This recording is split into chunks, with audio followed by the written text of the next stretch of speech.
All right, ladies and gentlemen, it's the award-winning, local Emmy-winning Mondays with Mazur, with myself, Chad Zumach, and of course, the one and only Tony Mazur. Live. Well, yes, we, not, a lot of comics can win awards, whether they're comedy awards, or you can be a comic who does television now and winning Emmys. Yeah. You think this podcast, you know how the Scene magazine has the best of Scene, and they have all the categories and people try to win the award, like best podcast, best Instagram, best comedian, best radio. You think we'll get best podcast? Knowing our reputation with Cleveland Scene, I don't think so. they're none too pleased with the two of us over time. There's a moment they had a hard on for me. They were like, just one time they reported that they had a news story that I was driving on a suspended license. I go, what are you guys doing? Like, you needed that. That's the story you needed. They need something because it's like they put these enemies lists together, and they realize that you're Chad, your name is Chad. So it's, of course, no one's going to mistake that for being anybody else but a straight white guy.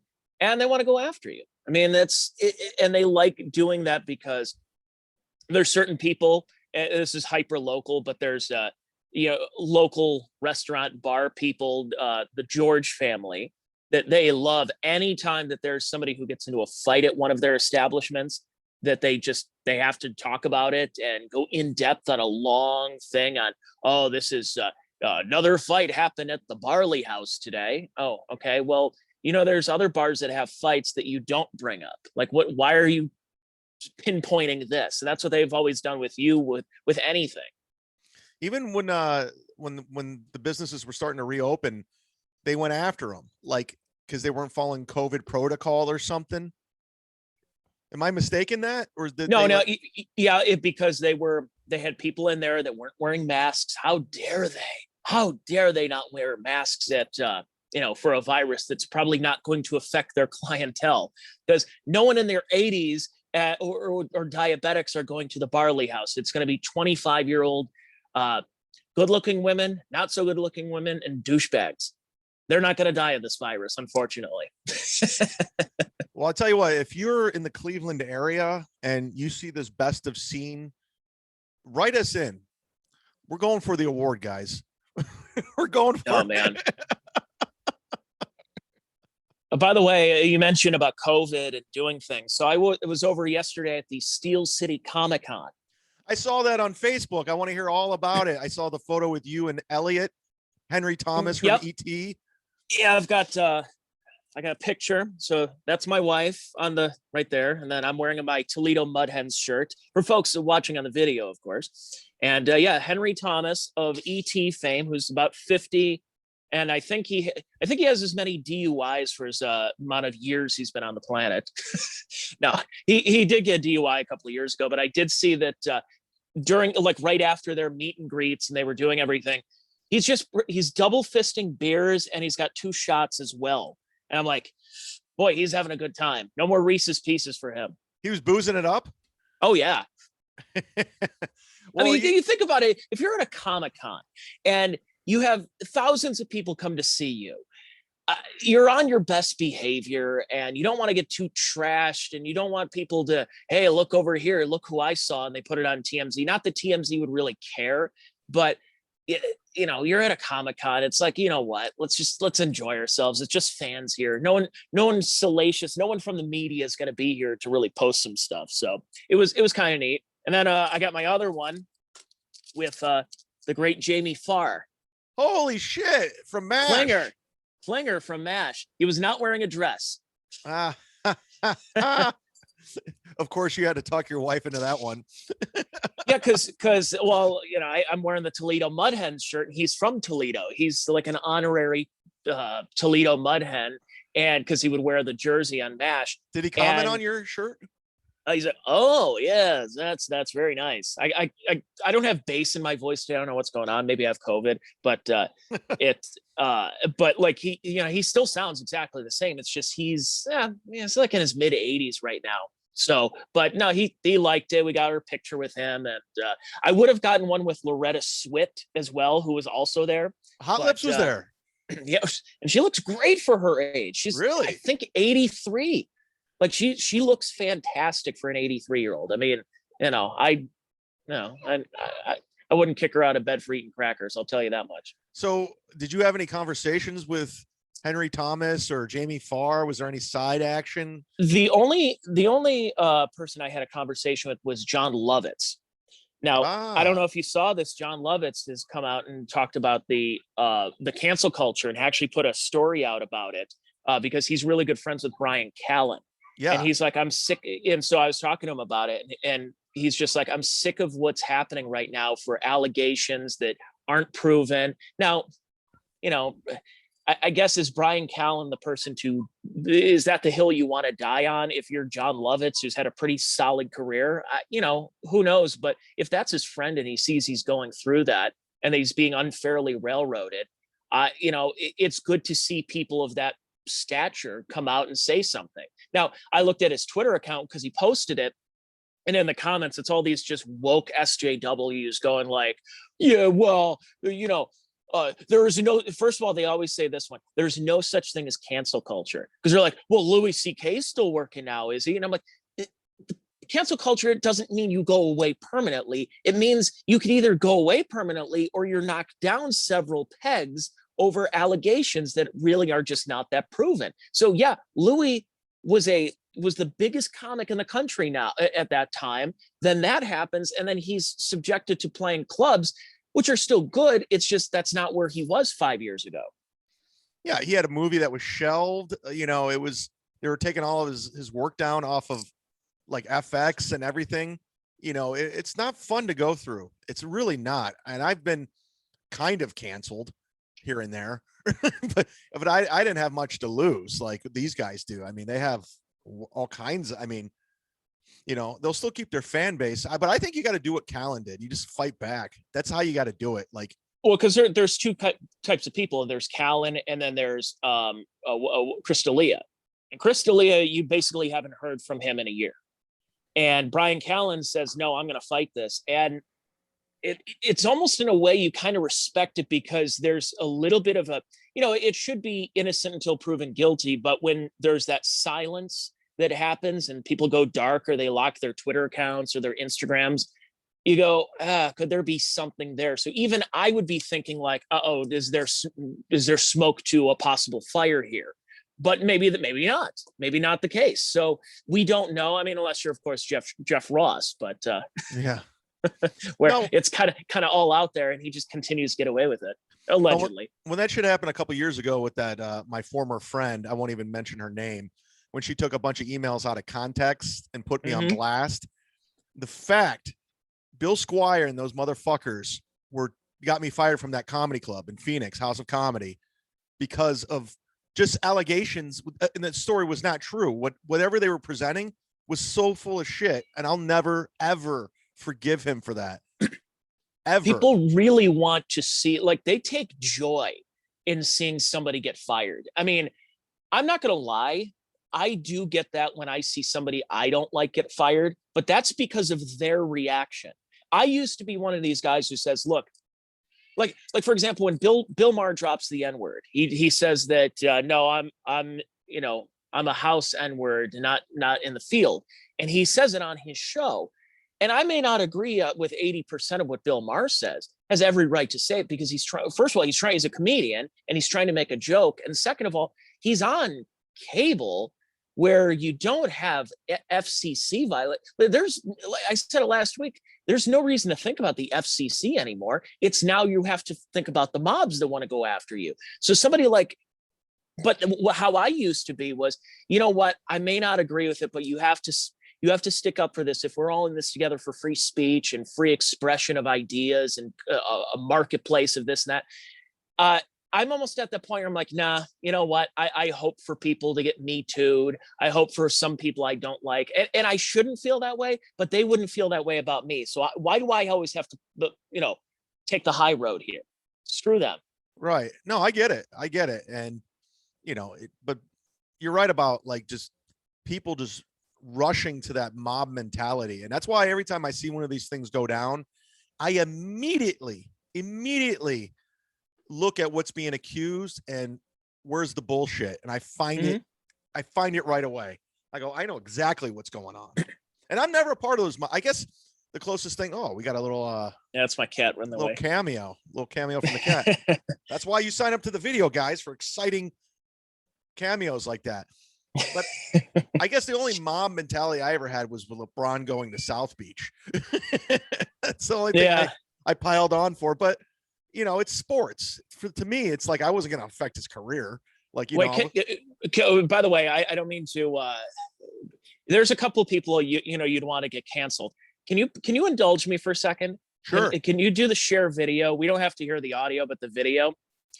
If you can find the "Please Stay LeBron" video. Oh, why did you bring that up? Because it's coming up on my memories on Facebook of when LeBron was entering free agency. It's coming up on my nightmares on Facebook. That one was more Mike Polk, wasn't it? It was 100% Mike Polk. 100%. So I'll give the backstory as you pull it up or find it. We're going back to 2010, and LeBron James is entering free agency. And is he going to stay with the Cavaliers? Is he going to be with is he going to go to the Knicks? Is he going to play with the Lakers? Maybe the Heat? Who knows? He could play with the Miami Heat. And everybody got together for one purpose, to try to save him and keep him in Cleveland. Probably one of the worst, embarrassing things I'd rather get caught with child porn than having this out. And there's the legend himself, right out of the gate. Big Chuck Shadowski leading the charge. Patricia Britt, a Cleveland I don't know clerk. who that is. You know why? Dick Ambrose played in the NFL. Tim Misney, who is a TV lawyer in the Cleveland area, who an Otto Orff from the fucking Force. What the fuck is this? Dick Goddard, rest in peace. Rest in peace, Dick Goddard. Yeah. How did he get fucking Ted Strickland there? Because they vote the same way. And who's this fucking guy? Peter. Oh, he's an actor now. He's done, and he moved to Hollywood, became an actor. Bill Martin, is he still in the news? No, he retired a couple of years ago. He's a minister now. Oh, Zach Reed, and there's me. Is he drunk? There's me with my sweater vest, and Erica Lauren from The Real World and Faking Cancer. Yep.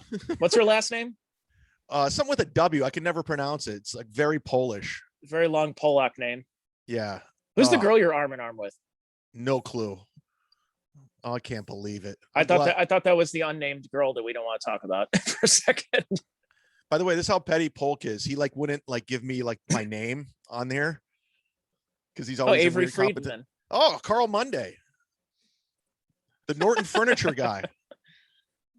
What a bunch of losers. And I'm one. By the way, so for people out of town watching this is every local celebrity that is in your town. You have the same kind of people. Of course, Sherrod Brown's there. Sherrod Brown. Sherrod Brown. Who the fuck's this guy? Avery Friedman? Oh, he's CNN. Yeah. What the fuck is he doing? Very tan. Well, he's from Cleveland. Any other big time celebrity? Hey, look, it's Bill Lewis and Jeff Blanchard, the old 98.5 WNCX crew. You could find him at Trader Joe's. Yep, there he is. Your once a week trader, John Caparulo. Bill Lewis, he's still working, isn't he? Still doing middays, same job. Scott Miller, host of one-time host, former host of Cruising. This is why I moved away from Cleveland. Look, everyone's losers. Just all happy, and we're all in this together because it's supposed to be like this "We Are the World" thing for LeBron. Because it's the "Please Stay LeBron." I'm convinced that's the main reason why he left was that video. or having a local sports station have their person. This is no joke. They had all their personalities grow beards, and they called it "Beards for Bron." Yeah, he probably saw that. He's like, "These guys are fucking losers. I'm going to Miami, bang some hot chicks." You know what? Now I don't blame him for leaving. I used to be mad and he's go, oh, that sucks. He's ring chasing. He's starting these super teams. But I see that video. I'm like, Godspeed, sir. Yeah, he was like, "Fuck this town." What did you how did you feel about this? Because you knew a little bit about viral videos at that time. What was your feeling? Like, what did Mike Polk say? Hey, we're gonna put this video together, and we're gonna get all these local Cleveland celebrities that have been fans of LeBron since he was in high school, and we're all gonna get together and instead of "We Are the World," it's "Please Stay LeBron." See, you like that iambic pentameter right there? It works. And we'll just insert Cleveland and LeBron and Michael Stanley all throughout the video. And like, how were you like, all right, I'm all in, or was it this kind of stupid, but whatever? I forgot my mentality at the time. I just know Mike asked me to come down with Erica, and they were gonna do "Please Stay LeBron" video, and he realized it was a piece of shit. That's why he wasn't in it. So okay. So he knew it was garbage. That's why he went and Quincy Jones that fucking thing. so he can hang everyone else out to dry. It's kind of like what Mel Brooks would do when he would do one of his terrible movies. He would just he wouldn't even make a cameo at the towards the end. Yeah, so he knew that thing was going south. So he's like, I guarantee there was a part for Mike in it. Then he saw how terrible it was. He's just like, nah, I'm not doing this garbage. But here's the sad little secret for all you Mike Polk used to know a guy who worked at YouTube. That's how a lot of his videos went viral. Like, so he would get showcased on the front of YouTube. So that's how he became viral, because he had a relationship with somebody that worked there. So that's why a lot of his videos have 1 million views for a local Cleveland comic that did viral videos in 2009. So they're all like 1 million views. So that's how he built his audience. So, because he worked for HBO Lab at the time, the Runaway Box. So he had relationships with people over at YouTube. And so he knew a lot of those connections, and that's, good for him. It worked. It got him a news anchor job in Cleveland. And winning 2 Emmys for fun COVID coverage. Oh boy. He won 2 Emmys. How did you know that? Oh, well, my wife works in TV, and she was watching the local Emmys the other night. So about the local Emmys, right? You know that they pay for those awards. They have to pay for their own awards? Yeah. So whenever you see like your local personality, your local TV anchor, reporter, producer that go, like, I'm a multi-Emmy winning personality or whatever, and it's like, yeah, no. Here's what you did is you paid membership fee to the Emmy Academy, and then you actually have to pay for those awards. So those awards you're getting, it's not like somebody's like, hey, you won, here's your trophy. It's, hey, you won, and by the way, here's that trophy you paid for. So Mike had to pay for his own trophies? Yes. Oh, wow. Isn't that great? Congratulations. Yeah, I mean, it's not like when you're playing in like a rec league or something, and you win a softball title, and you get this trophy, and you get to take it home and display it, and you bring it to the bar with you after. It's you would have had to pay for that trophy that's there, and you pay into everything. So really, it probably costs you a couple of $100 to get that Emmy. And some people don't even win, by the way. The one thing I know for a fact, we didn't have to pay for our Emmy for Mondays with Mazur. We won that fair and square. Do they have they do have a podcast awards, right? Yeah, I think iHeart's trying to dip into that. I love how iHeart's going, like they're purposely going into podcasting. Like, this is the future. Yeah, they're about 10 years too late. Yeah, they're like, hey, go check out iHeartRadio.com and check out the iHeartRadio app where you could get exclusive this and that. I'm like, dude, you are way behind with this. Like, when I actually had the iHeart app, because I would listen to a lot of Rush Limbaugh at the time, it was terrible because the commercials would cut in and out, and I'm listening in the middle of a segment, and a commercial would play. There'd be no reason for it. I'm like, this app is terrible. And now they're really taking it seriously because they probably realize that nobody's listening to radio anymore. Formerly known as Clear Channel, iHeartMedia filed Chapter 11 bankruptcy in March of 2018 after amassing more than $20 billion in debt. I mean, come on. That's what they inherited. Did you see what happened last week? That now it's not company wide. I think it was in New York, and it was part of it was like a podcasting, they were looking for a podcast producer or something, whatever it was. And an email got leaked about the diversity shit. looking for only diverse hires. Like they only, like, no white people. If you are a white person, please do not apply. Now I'm obviously stretching it a little bit, but we're doing this behind a paywall, and we're not journalists here. But yeah, they basically said, yeah, we don't want white people applying for jobs here.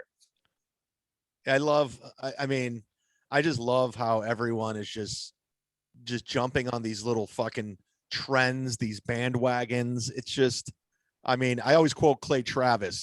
He has the best saying: once you go woke, you go broke.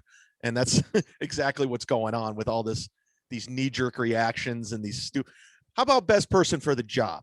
I don't give a fuck if they're from Pakistan. If he's the best, give it to him or her. It doesn't matter. Well, I use the example in sports, and every time I've brought this up to a woke person, they always talk, they say, oh, no, sports is different. So now how is sports different? So do I want somebody who looks like Dennis Franz to be my point guard? Or do I want a 6'5" black dude who can run a 4.0 40 and can jump, can shoot, and do anything? If black people are better at basketball than white people, then I want more black people playing basketball. Otherwise, it's an inferior product. It's kind of like, why isn't the WNBA better? It's because the women are not as good at sports as men are.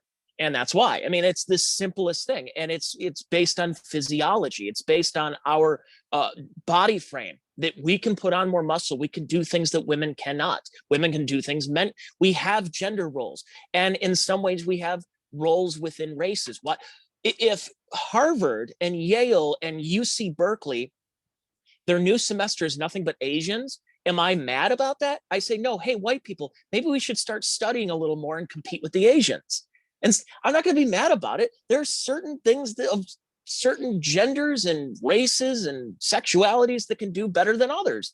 And who knows, maybe some businesses, sorry to say this, maybe some white people are actually better than other people then. I don't know.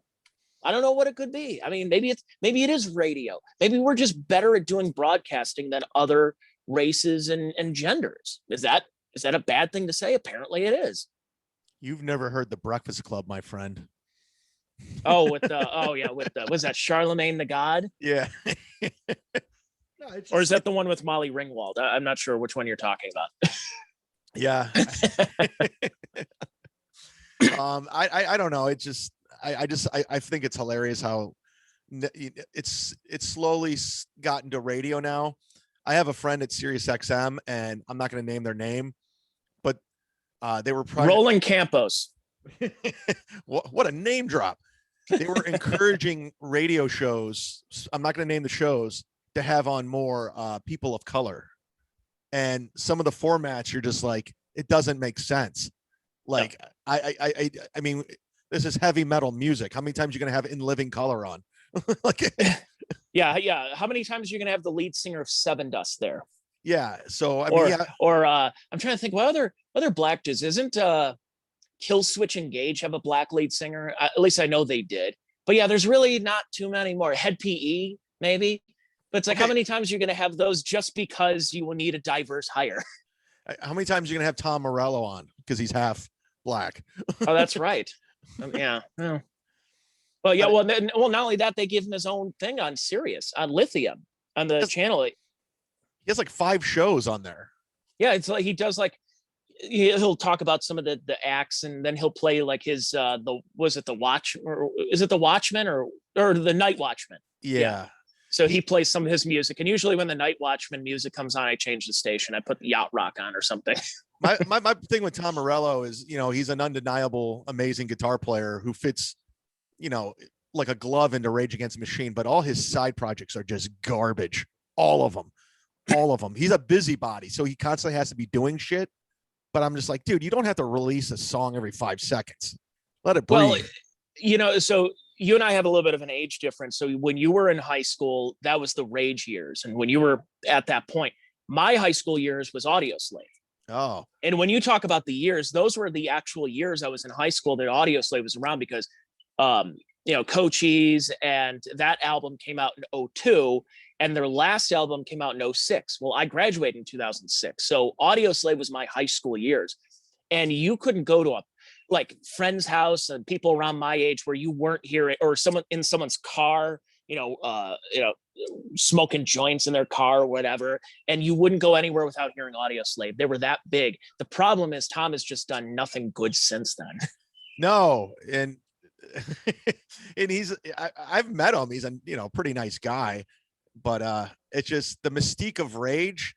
Zach kind of keeps that together because he doesn't do interviews. He hasn't done an interview since like 2007 or something. So, yeah. I did like One Day as a Lion. I thought that was pretty ambitious project. Oh yeah, I went down a wormhole on YouTube and watched a lot of their performances. Yeah, there was something to it. I liked it. That's the Queens of the Stone Age drummer, right? I think one of them. Yeah. Was it John Theodore? Is that what his name is? Yes, John Theodore. Yeah. He's a beast on the drums. He was with Mars Volta at that time too. Yeah. So it's funny. So I saw Tom Morello open for Incubus years ago, and he was doing the Night Watchman. And yeah, the whole show is like, okay, I get it. He's a good guitarist, and that's about it. But then he ended with Ghost of Tom Joad, and just standing ovation. I mean, you want to talk about the hairs on your arms just standing up when he's playing that solo towards the end of Ghost of Tom Joad. But he wasn't doing the Rage version. He was doing kind of as close to the Springsteen version, which if you see that video from the Rock Hall, I think probably around that time, it was just unbelievable. It was Madison Square Garden, if I'm not mistaken. I think so. And it was, and I've seen Incubus too many times. It's whatever. They're a whatever act for me. No, it was really cool to see somebody of that caliber live perform, like probably 20 feet from me. No, yeah. I mean, that's a great experience for sure. I'm trying to pull this up. Yeah, and it really was great because we got an ad. This podcast is brought to you by, what is this, Gamerly? Silk City hot sauce. Just dub it in like it's like an old Asian horror movie. Yeah, I'm not going to turn up the volume because they'll flag me on YouTube. They'll ding it. Yeah, but it's unbelievable performance. Go check it out if you have the YouTube. I think you'll enjoy it. By the way, I want to mention before we get back into other stuff, silly stuff. So I'm off the camera. I'm just looking up the list of celebrities who were at this Comic-Con yesterday that I was at. I actually, after I saw your photo with Henry Thomas, I actually went and looked it up too. Mm-hmm. So William Shatner was there. He wasn't there yesterday, but Shatner was there on Friday, Saturday. I would have loved to have gone there. I wouldn't want to spend the money for it, but I would have just asked him nothing but TJ Hooker questions. So talk to us about that one episode when you guys were on the dock, and then there was John Lovitz, who I talked to. So Matthew Lillard, I have no idea who he was. I've seen him in things, but I didn't really think he had the longest line of anybody. Really? What was he in? He's apparently in this show Riverdale. I don't even know what that is. Riverdale is the show that's on that is the new adaptation of the Archie comics. And so I think he plays Jughead's dad. So there was a long line of all these like 20-year-olds that wanted to get a picture with Matthew Lillard from. Oh, I know that dude. He was at Shaggy and the Scooby-Doo. Yeah, okay, I know that guy. That movie was garbage too. But it was the long line there, and everybody wanted to see it. I'm like, okay, Riverdale, whatever. It's a show on the CW. By the way, it was on after Doug Bell's Ring My Bell on the CW. He was on about 15 years ago. Did you see Thomas Howell? I saw him. I didn't get a chance to meet him. And I told my wife, I said, I want to ask him nothing but Soul Man questions. And she's like, what is that? And I had to explain it to her. And she's like, you better not say one word about that movie. Did you meet Curtis Armstrong, Booger from Revenge of the Nerds? I saw him there. I didn't meet him. I didn't say hi. I walked past him. Yeah, Booger was there, and Robert Carradine was there. Ooh. And I was also not allowed to ask about David, of course. What about Melissa Gilbert? Did you see her? Yes, I saw Melissa Gilbert. I waved to her. I said hi. She was in a booth right next to Tim Busfield. Now, I had no idea who Tim Busfield was. Like, just if somebody said who his name was, and if he bit me in the ass right now, I would have no idea. And then I looked it up, and I'm like, oh, it's that guy, and he's in everything. He's in Revenge of the Nerds, but not only that, not only that, he's the redheaded guy. He's the was he the brother-in-law in Field of Dreams who wants Ray Kinsella to sell the field and sell the farm. Oh yeah. He's also in Little Big League because he plays the first baseman, and he ends up dating the kid's mom. And he's in 30 something. I think he's in The West Wing. And I'm like, oh, it's that guy. It's the redheaded guy from all the 90s stuff. But he's not redheaded anymore. It's all white. He looks like Robert Plant right now. That's hilarious. Well, let me tell you one of my cool, I think I've talked about this with you. It was a Goulardi Fest. I think it was a Goulardi Fest. In Last Call Cleveland, my old sketch group, we had a table there, like a table, autograph table. That's how delusional we were. We thought people wanted our autographs. And we had merch, we had shirts, stickers. So it was me, Aaron McBride, Jeff Edders, and I think Polk showed up for a little bit and left. But our autograph table was right next to the Three's Company table with Joyce DeWitt and Terry. You remember Terry from not Suzanne Summers, but the third one. Yeah, was that when she left the show, right? Yeah, and I want to say there was another person from Three's Company there. It wasn't obviously John Ritter. It might have been Larry. I don't remember. John Ritter probably was gone by that time. Yeah, he's probably dead. I'm trying to think, like everybody else from that show at that point, besides Suzanne Summers and Joyce DeWitt, were basically dead because Norman Fell was gone, and Don Knotts was probably dead at that time too. Mr. Furley. Yeah, but we were next to them the whole time. So I was having these weird side conversations with Janet, and it was just so, for me, growing up watching Three's Company, it was just so odd and surreal because she still looks like Joyce DeWitt, but older. She has the wrinkles. Mm-hmm. And then, Terry had all the plastic surgery. She was in a lot of the horror films and stuff. But yeah, it was just weird having these like weird side conversations and people coming up. And I remember who also was there was Gil Gerard and Aaron Gray from Buck Rogers. Gil Gerard. And he looks like shit. God, who else from that era was there? Was Grant Goodeve from Eight Is Enough there? Like what? Yeah, it was really odd.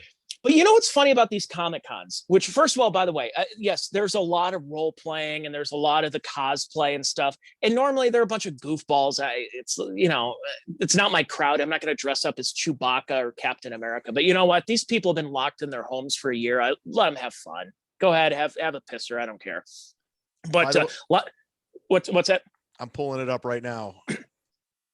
Lots of these Comic Cons, though, you get an opportunity to see these people who are not A-list celebrities anymore.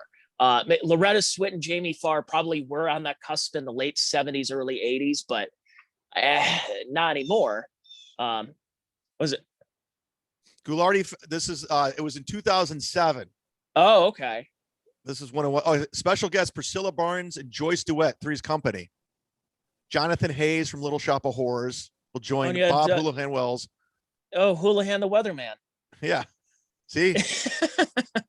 They had a sock hop too. Of course they had a sock hop. And they had a pizza eating contest. It was great. So yeah, I just wanted to prove that actually happened. I only went to the one Goulardi Fest, and that's where I saw you and Polk. I think this was still your Sweater Fest days, and you guys were on this next to the stage, and I was next to you because Tim Conway was there. And it was so cool seeing Tim Conway. I didn't get a chance to meet him, but I think he was promoting a book, and that was like one of probably his last public appearance in Cleveland, in his old hometown. And we're like, oh, that's awesome. We're seeing Tim Conway. And he talked, and he's like an old-fashioned ball buster. It was hilarious. Yeah, I remember going to that, and I couldn't hear because the speaker system sucked. Yeah. So I guess who was the guy who did all the I think he wrote the Bob Newhart script, remember the Bob Newhart show, the last episode where it was all a dream? Which is the greatest ending in any TV show ever. Yeah, Dan O'Sullivan, I think his name. Okay. He used to come to my comedy shows at Vosh, which is very odd. Oh, that's right. He was the guy that, he came out. I think he came out to the one show. There was only a couple of people in the audience because it was a blizzard. And I think he was there and Eric Kazin were the only two audience members. That sounds about right. Just because it was a blizzard and yeah. But no, it was Goularty Fest is, again, just like what we showed in the video earlier with the Please Stay LeBron, the local celebrities. And that's what Goularty Fest was. It was just everybody gets in there. There's Dick Goddard. You say hi to him. And, oh, look, there's Bob Houlihan Wells and little John Rinaldi and everything. And it's campy, but that's what the Comic-Cons are like that too, where you're not going to see A-list celebrities at a Comic-Con usually, unless you're going to pay big money for certain ones like San Diego. But if you're in Pittsburgh, Pennsylvania, you're going to get Tim Busfield from 30 something is going to perform, or he's going to be, he's not even performing. Who else was it? It was the Soup Nazi was there as well. Oh yeah, I saw that guy. Yeah, that guy's, talk about a guy living off that fucking thing. He's gonna ride that. Oh, the Lord. Yeah, he had two things. He was in, well, technically two episodes, but one main episode in Seinfeld, and he had a quick cameo in Austin Powers, which was basically the same year the Soup Nazi thing came out. So I'm like, if you're the Soup Nazi, 1996 and 97 were your years. Hey, I would kill for like this, like a Soup Nazi like thing. I would love that, just to live off of it. I'd be fine with that. So that actually, that was what I was going to ask you. I was thinking about that. I put down that topic. If you were somebody like you were Chad Zumach, comedian and also actor, like say you were like Charles Fleischer. Nobody knows who Charles Fleischer is, but if you said, hey, he's the voice of Roger Rabbit, you go, oh yeah, absolutely. He can go the rest of his life and say, I'm the voice of Roger Rabbit, and can go to any convention. He'll never have to buy a drink. You get paid, you go, you're in Omaha one weekend and you're in Pittsburgh the next, and you're in, Sacramento the weekend after, but you're known for that one thing. So we talked about that with music, that you would want to have that one hit wonder and just tour off of that. Would you want to do that as being like, for example, Steve Urkel is going to be in town in 2 weeks. Of course he if you're Jaleel White, which Jaleel White had nothing else but Steve Urkel, but it's 30 years later, he's still touring as Steve Urkel. By the way, this is the first time I've ever did stand up in Los Angeles. This photo right here, Haha Cafe. Oh wow. Oh, that's the Haha. Okay. Yeah. Guess who's in this audience right now? Chris D'Elia. Oh. Anyone else who's either been canceled or tried to cancel you in that audience too? This was like 2004. There's President Ben Glebe. Oh, I thought that was Dane Cook. Oh, I have one of Dane Cook. There's Kelly Pavlik. You remember him? Oh yeah. Yeah. He was, he liked to sing faggot a lot. The Roast Master. Oh, I've seen you post that photo with captions. There's Kevin Brennan's. There, look at me and Dane. That's got to be what, 06 maybe? Yeah, probably around there. Yeah, Dane was huge at that time. This was 05. I just saw all these photos. That's why I'm sorry. I didn't mean to throw you off there. No. That's great. Well, see, and then you have your headshot there, the old headshot. Oh yeah, there it is. That's hanging up at the Funny Stop, where I'll never perform again. Comedians in the Compound is going to be at the Funny Stop in August, and that same night on the Saturday, because he's doing. So I mentioned Jaleel White is coming to the minor league baseball team here, and the weekend of Comedians of the Compound, the guy who played Uncle Rico in Napoleon Dynamite is going to be there with the bobblehead night. And I'm thinking to myself, I'm like, John Grease has basically been in everything, including Seinfeld, a quick cameo in there. He's been in so many different shows and movies, yet he's known for that one thing. And I think about it, I'm like, you know what? He could probably be doing anything else in the world, but on August 21st in Akron, Ohio, signing T-shirts with Napoleon Dynamite, vote for Pedro, that's on it. But you know what? He's known for something. I'm not known for anything yet. I may never be known for anything. I would rather have that life. It's interesting that who's the guy who played Napoleon Dynamite? He never really did That anything after was, that. yeah, John Heater, I believe. I mean, he did Blades of Glory with Will Ferrell and Nick That was Swartzen, it. but that was it. They couldn't find anything for that kid. And he was fucking great as Napoleon Dynamite. He was fantastic.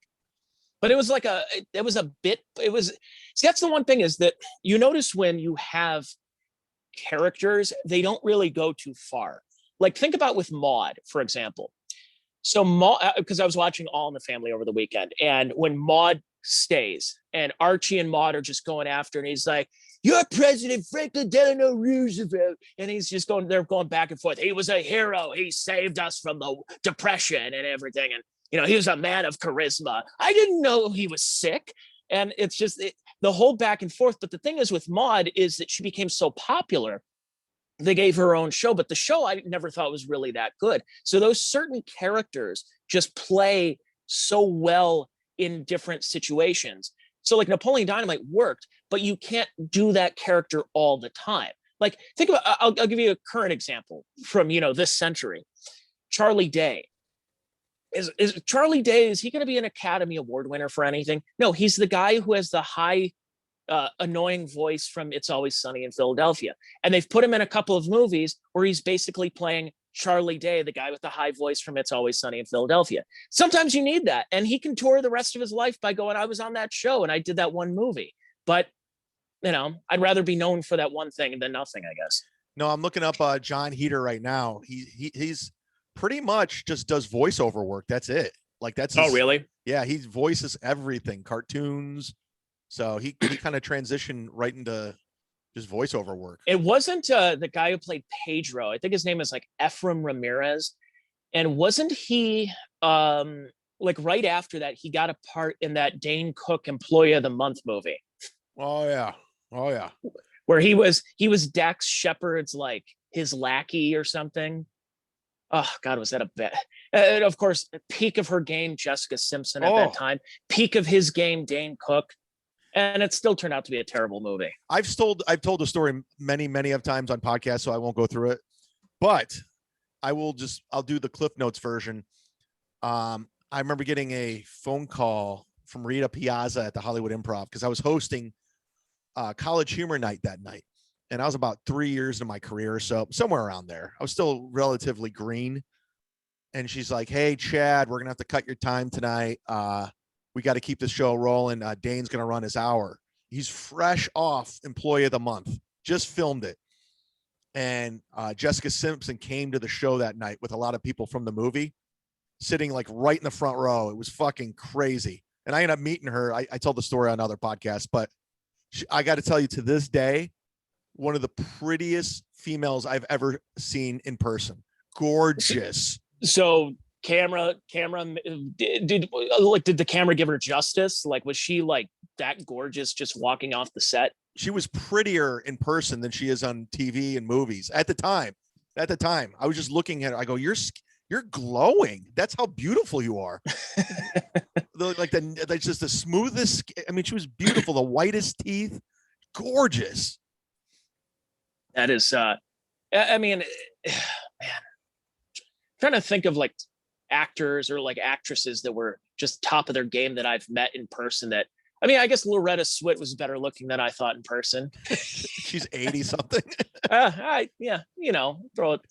a little bit towards her way, but no, it's that's the one thing is that when you see these, you know who it was. Actually, I'll give you a good example. I met on 2 occasions. I don't know how this happened. 2 occasions I met Jane Seymour. You know her? Yeah. From Dr. Quinn Medicine Woman.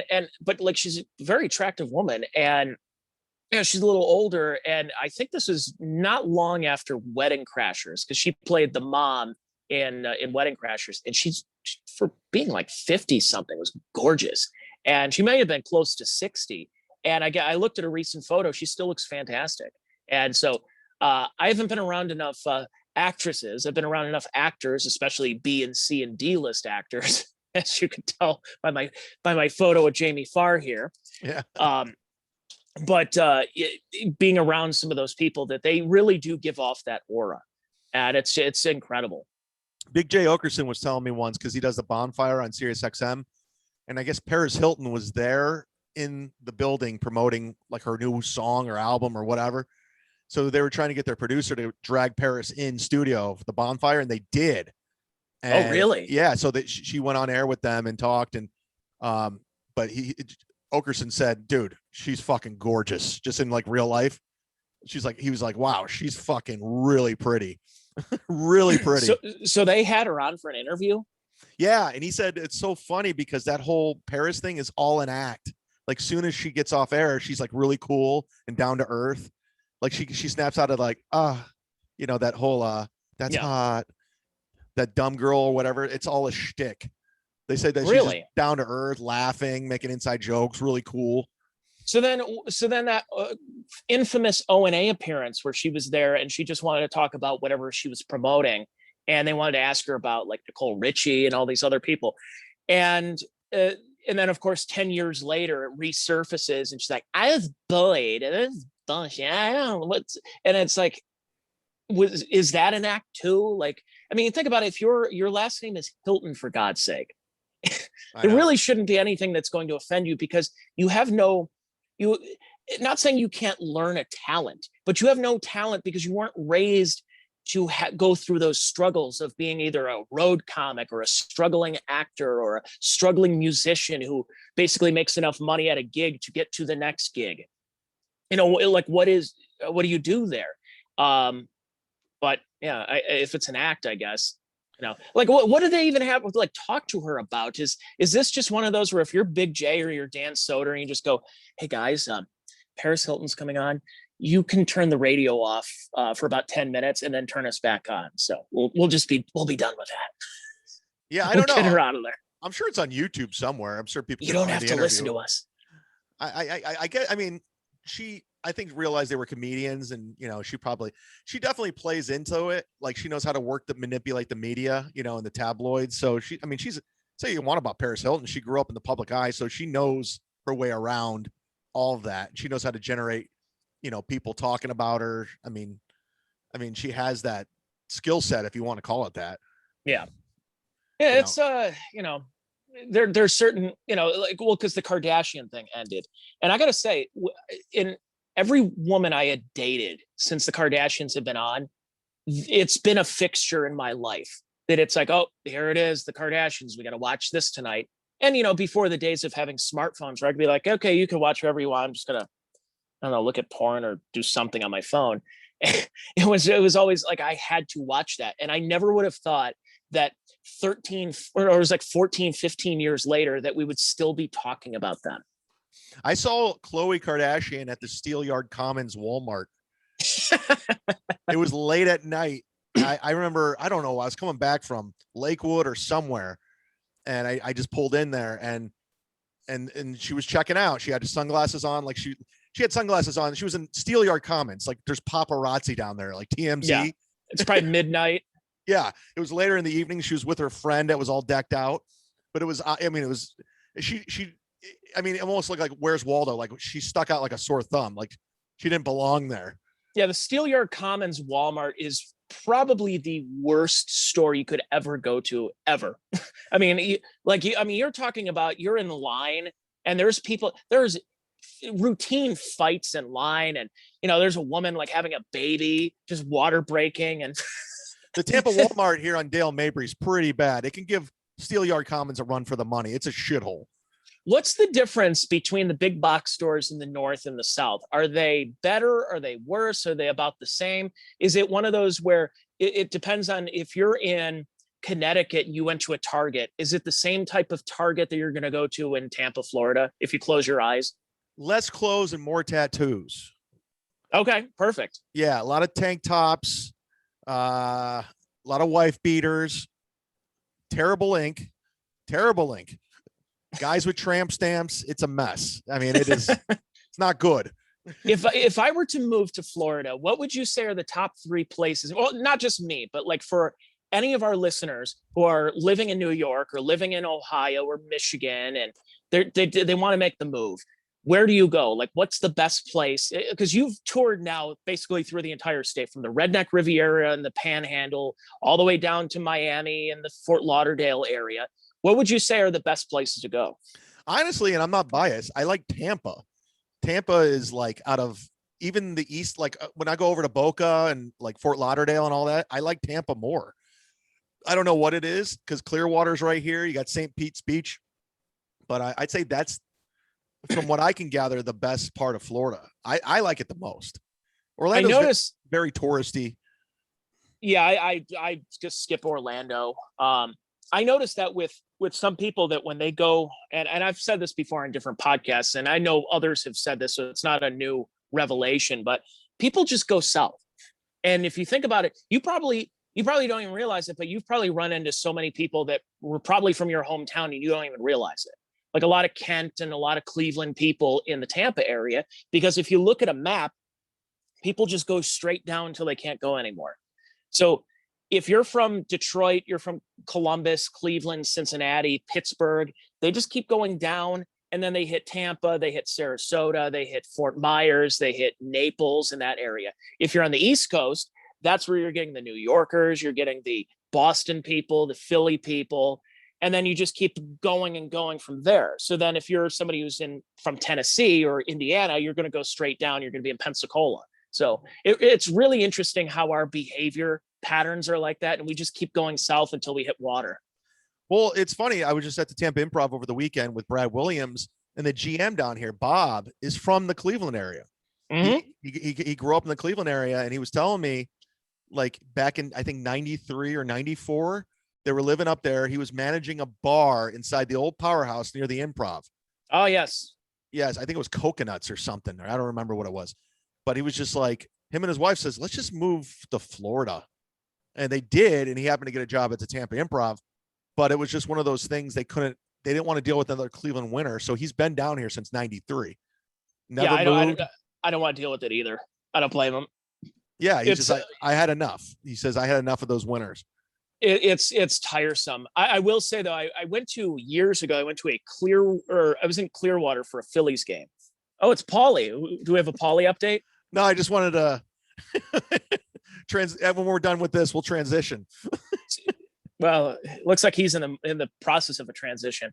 Yeah, I was in Clearwater for a Phillies spring training game, and you just see people with name tags where they're from, and it's like, oh yeah, I was a teacher at Olmsted Falls High School for 30 years, and yeah, I moved down here. And they're just like, is everybody from my hometown here? And then of course there's Paul. Let's see, Sender to Siberia. Wonder who he's talking about there. Hey, it's Paulie MF20. I'm back into Paulie. There's days I'll just tap out on Paulie. Like I can't even hate listen, because it's just not. I'm just like, I'm incredibly. He has lived no life since he left radio. Like he's not experienced one thing. That's his life is radio. Like he hasn't had any kind of challenge, or it's just a boring. Everything he talks about is from his radio days. But yeah, I'm back in with Paulie. He's losing his mind, and he really thinks this thing's going to be his ticket back. He lost his mind years ago with his hair, of course. Yeah. But yeah, he's another one of those radio guys that just coming up on the Paulie MF20. Toasted so that the sugar on the outside of the bagel starts to caramelize, and then when it cools down, it has a caramelly crunch. You like that? You like that caramelly crunch? Paulie MF20.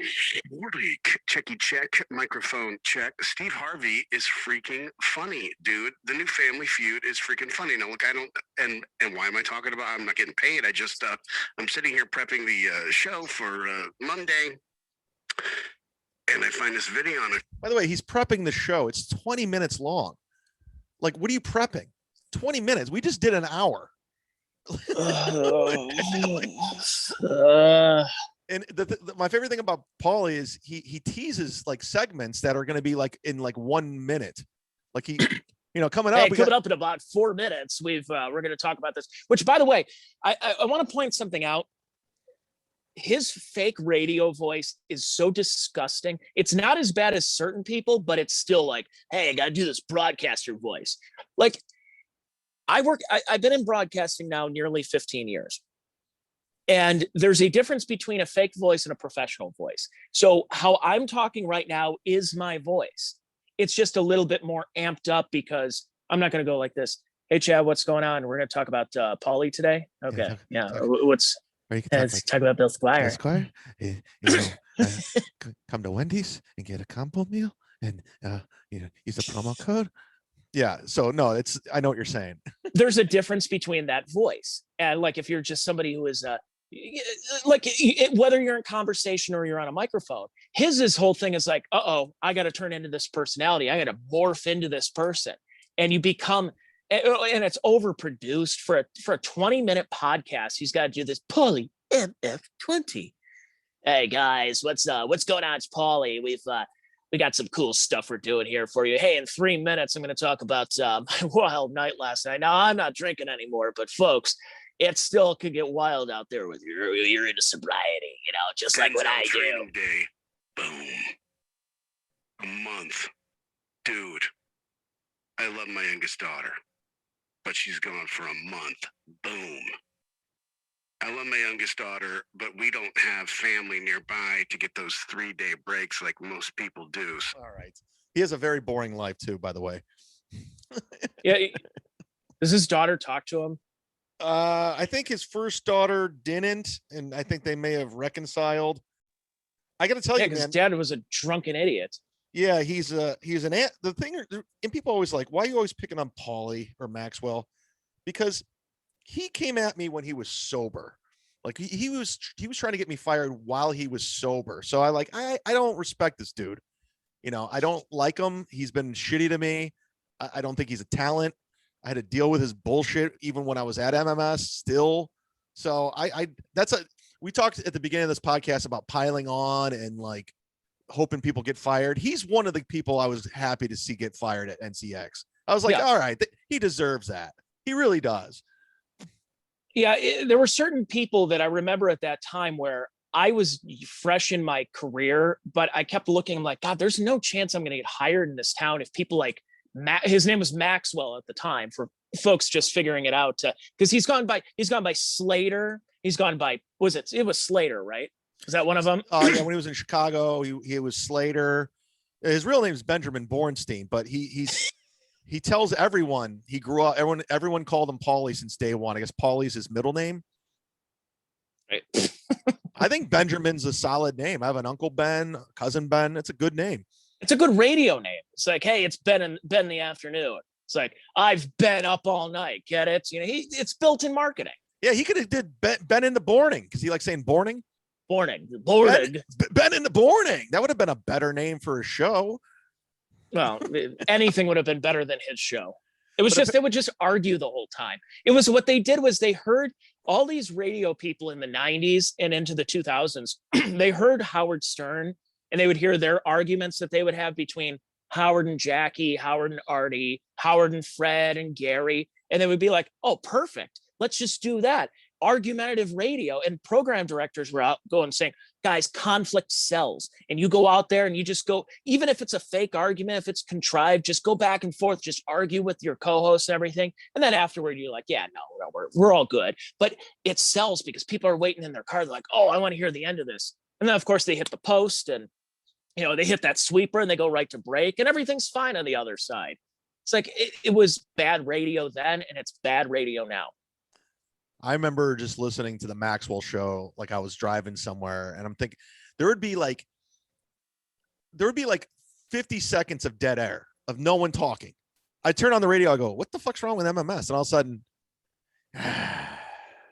not funny. I go, you sat there for 50 seconds of dead air, like nothing. Yeah, look, there's a difference when you're on a comedy stage of letting a joke breathe and giving yourself pacing and timing. When you're on the radio, people want to know if like something happened with the radio antenna. I remember that he'd be like this, be like, what else back in the news? George Bush. Click. Is something wrong? He just said George Bush. It's like, oh no, he's still there. It's just, is he gathering his thoughts? Is he drinking something? Did he have to go pee? Like, what's the problem? It was terrible radio. I've told you this story, and I've probably talked about it on the podcast. One of my favorite Maxwell stories is when I was at MMS and Keith Abrams, who's no longer in radio because he's a piece of shit. He told me a story about Maxwell that he was sitting in his office and they were playing a best of. I think I told you this. Yes. And he's like, I saw these guys here earlier. Like, what's going on? Like, they're playing like a Chris Cornell interview or something. I don't know what it was. So he goes down to the studio, and Maxwell, Stansberry, and they're all like eating pizza and laughing. They're sitting in the studio. He goes, "What are you doing?" And he's like, "Yeah, just not feeling it today. We can't see the ball. We just can't see the ball today. Not feeling it." And he's like, "Get on the radio right now, or you're fired." You don't see it today. You know what? I didn't have it. So last Thursday, or Wednesday, I got so trashed. I was still bad at work. I was still pretty in bad shape, and I still did my job. I'm not feeling it today, guys. Not feeling it. We're just going to eat some pizza and play some best ofs here. No, get on the air. I look, your show's not very good anyways, but you'd rather at least justify paying them. See, he's probably the reason everyone lost their jobs at iHeart. Everyone's losing their jobs there because they had enough of those personalities that were, just slacking around at that time. He was getting paid over $200,000 a year to do that piece of shit show. That's the reason why radio's falling apart and going bankrupt, because of decisions like that. and why there will never be full-time radio personality, like radio jocks. Like if you worked at MMS or something and you were doing like middays, well, you're not going to make full-time money anymore. That's a part-time job. So you're going to have to do middays at MMS, afternoons at WEBN in Cincinnati. Then you're going to have to do DVE in Pittsburgh to do like, mid mornings or whatever. You're going to have to do several stations in order for you to make $25,000 a year. That's just radio nowadays. You're long gone are the days of somebody making that kind of money anymore. I'm telling you right now, if you are an advertiser, if you want to promote your business, this is how you do it. Because they're running commercials on MMS right now for this podcast. It's called The Bill Squire Show. How many views? His last one, episode 62, he has 112 views. Cool. He's got a co-host now. He's got a third mic. He has the girl on the show now. This one kind of took off a little bit. It has 188 views. Ooh, it's like Ski Mask Collective at this point. Yeah, and they have legit commercials on iHeart pushing this podcast. And I mean, you got 141 views here. You got 146, 281. That was a big episode. But this is where you spend your advertising dollars. 44 views. That's not good. 68, 86, 157. The Bill Squire Show, guys. This is what I'm telling you. Silk City, what are you doing with me? Why are you wasting your money? Why are you with Tony Mazur and Check Your Brain when you could be getting 86 views on your product? And probably about 100 of those are his. He's watching it. Yeah, probably just him and his co-host just refresh the page, and it's like, oh, we got another page view. This does work. Didn't you say that co-host reached out to you for a gig? Yeah, he did. He must. Yeah, he's like, hey, I think his name is AJ or something, and he's like, yeah, hey, I was wondering if your station was hiring, and I'm like, oh, we kind of have a hiring freeze, but I'll keep you in mind. I have nothing against the guy. I don't know him at all. I don't know him at all. Is he a comic? I don't know. I just know he tweets and he screenshots his tweets and he puts them on Instagram. So that's what I've seen. What's his last name? It's like AJ. It's like an Italian name, like De Cosmo or something. And by the way, those are not commercials for iHeart. Those are promos because they don't have enough ad time on iHeart on their show. So they have to fill space so they can extend their commercial breaks. So when they say, hey, it's the Bill Squire Show, where from the Alan Cox Show, Bill Squire is a local comic and he has his own podcast doing this and this. And it's just a 30-second promo because they have no other commercials. Who's advertising in radio in 2021 besides strip clubs and beer conglomerates? That's about it. Or like My Pillow. Yeah, I mean, obviously live music's coming back, so some of these concerts, Live Nation will be coming back on board. But it's just pretty pathetic if you ask me. I don't know. Am I bitter? Am I angry? Or am I just calling shit out? I don't know. You be the judge. I think it's the latter. By the way, speaking of My Pillow, Craig Gass does the My Pillow guy, the Mike Lindell impression better than anybody. It's perfect. Really? It's a perfect impression. He does the whole thing where like he leans in, he does the like, I am Mike Lindell, My Pillow. This is the most machine worshipable pillow you could ever put your face on. And then he does that, and the election was stolen. It was stolen. I have indisputable proof that it's perfect. So I would love to talk to Craig Gass. Maybe we'll get him on a pod. Let's start. Maybe we'll get some guests on Mondays with Mazur. Ooh, I can reach out to Craig Gass to see if he'll do it. I have his phone number. Do that. And yeah, just he's out. Is he still out in Seattle right now? Who knows? Still rooting for his Mariners. Craig Gass is a man. You'll always run into Craig Gass at one point. You're going to. It's going to happen. You're going to run into him, and it's going to be. You don't know what city it's going to be. You will run into Craig Gass. He's everywhere.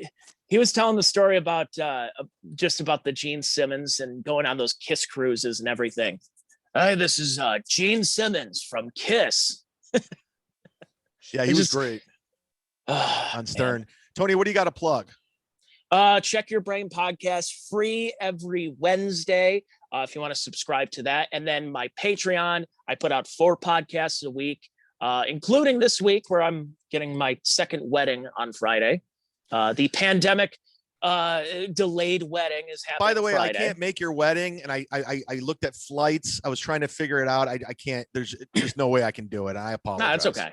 No, I already took you off the list because my wife's like, I need everybody confirmed by May 27th. And I'm like, well, I mean, you could be hanging out with Sean Boyd at this wedding. No, I wanted to come. It's going to be fun. And I looked at flights and I was like, okay, can I rent a car? I was like trying to figure everything out. And then I have a gig on Sunday. So I'm like, this is a nightmare. Yeah, don't worry about it. Yeah. So I'll get you guys something. You've been on this patio, where I'm doing this Zoom from. We've had a few drinks, and by the way, speaking of, we can end on this quick anecdote.